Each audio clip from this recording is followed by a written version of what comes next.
we are going to do now is susukatin natin yung bed ng short wheelbase, and then susukatin natin yung yung haba niya.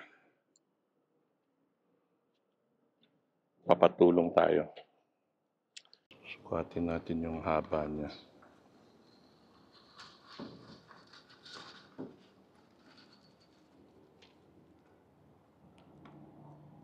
Two meter, 2.4.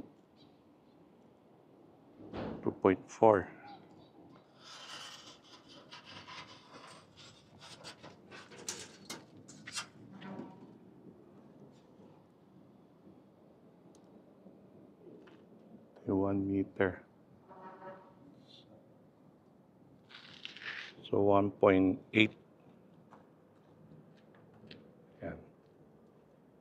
So, tinabi ko tong short wheelbase sa long wheelbase. Actually, they're the same except for the bed sa likod, no?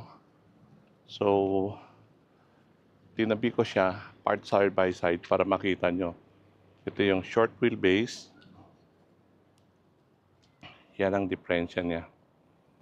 Short wheelbase tsaka long wheelbase. So this is the long wheelbase. Ang engine nito ay diesel. Ang short wheelbase ay gas. So, side by side, pinart ko na halos pantay sila. Ito tsaka ito. So if you notice, one of the difference is dito. Mas maiksi siya, even yung wheelbase niya, no? Yung distance. Isusulat yung distansya niya. So from here and here. So itong center niya is about here. Okay? I guess mas maganda siguro comparison dito. So, pakita yung diferensya. Ito yung short wheelbase. Ito yung long wheelbase. Mas mahaba talaga yung chassis niya. Here to here. Sure. From the center of the front tire. And then we will measure it to the center. Okay.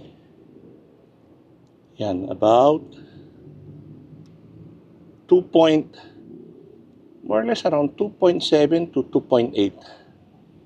Okay, approximate measurement lang to, pero may yan. And then I'm going to measure the long wheelbase. Long wheelbase. Okay. From the center of the front tire, we will measure it to the center of the rear tire. Yan. From here to here. The interior is exactly the same. Front is the same.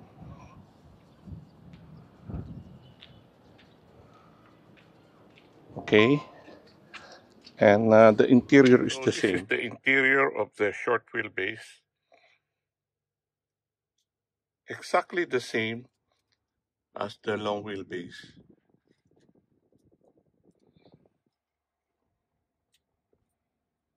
Cigarette lighter plug, aircon control, stereo, and it's manual transmission. So this is the interior. So I guess that's all.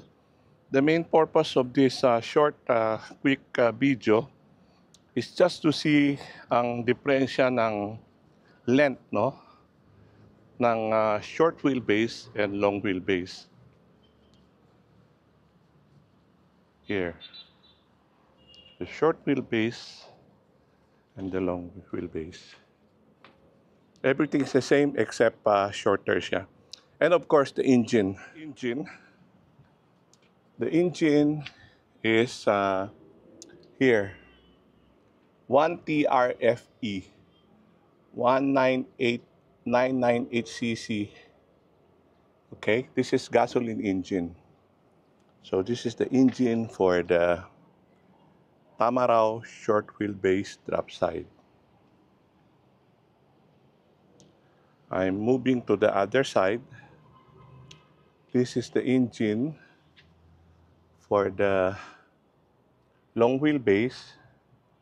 The engine is 2GDFTB 2393cc.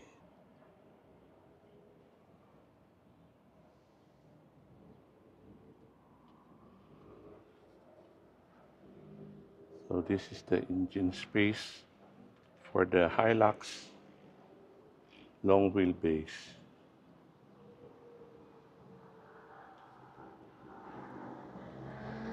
Now we're going again to the short wheelbase engine. This is the gasoline engine.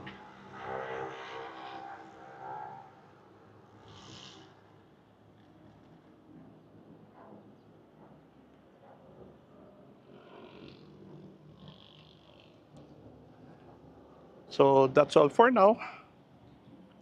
My location is not so good. The sun is there, but this is the only one, and it will be delivered tomorrow. So I have to take a quick video comparison of the short wheelbase and the long wheelbase.